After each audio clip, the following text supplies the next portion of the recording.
एक साहब ने मुझे खत दिया, एक खातून ने, हजरत आपकी दुआओं और तवज्जुहात से कुछ अमाल कर रही हूं, आपकी खिदमत में हदिया पेश करती हूं 70,000 बार सूरत इखलास, और आपकी नस्लों का तसव्वुर करके सारे निजाम का हिसार करके सुबह शाम हामीम लायुन सारून 313 बार।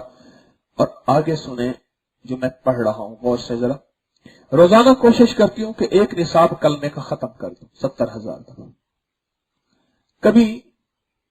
कभी एक और कभी 2 दिन भी हो जाते हैं, वरना एक दिन में 70,000 दफा एक निसाब, और वो पढ़ के नबी पाक सल्लल्लाहु ताला अलैहि वसल्लम की खिदमत में पेश करती हूँ। सारी उम्मत, मोमिनीन मोमिनात, मुस्लिमीन मुस्लिमात जो इंतकाल कर गए, जो मौजूद हैं और जो उम्मत क़यामत तक आने वाली है, उनको सवाब मिले। इसका निसाब का सारा सवाब मेरे पीरो मुर्शिद, मेरे वालिदैन के नाम अमाल में लिखा जाए।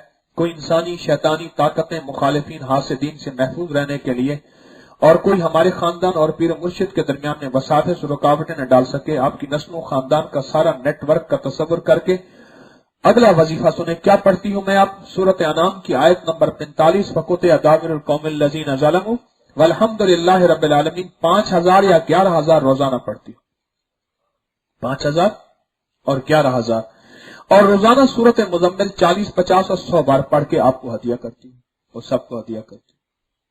40, 50 और 100 बार रोजाना सूरत मुज़म्मिल, और पीर मुर्शिद वालिदैन के नाम अमाल में लिखा जाए, उससे दुआ करती हूँ। और भी तस्बीहात, सारी नफली इबादत और नवाफिल आपकी और आपकी नस्लों को, साथ में अपनी नस्लों को हदिया करती हूँ। शेख आप कबूल फरमाएं।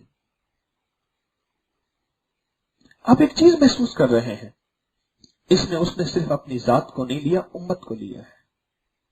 जहां यह जिक्र लाजवाब है, जहां ये अल्लाह की तौफीक है, अरे अल्लाह वाले आप हैरान हो रहे हैं।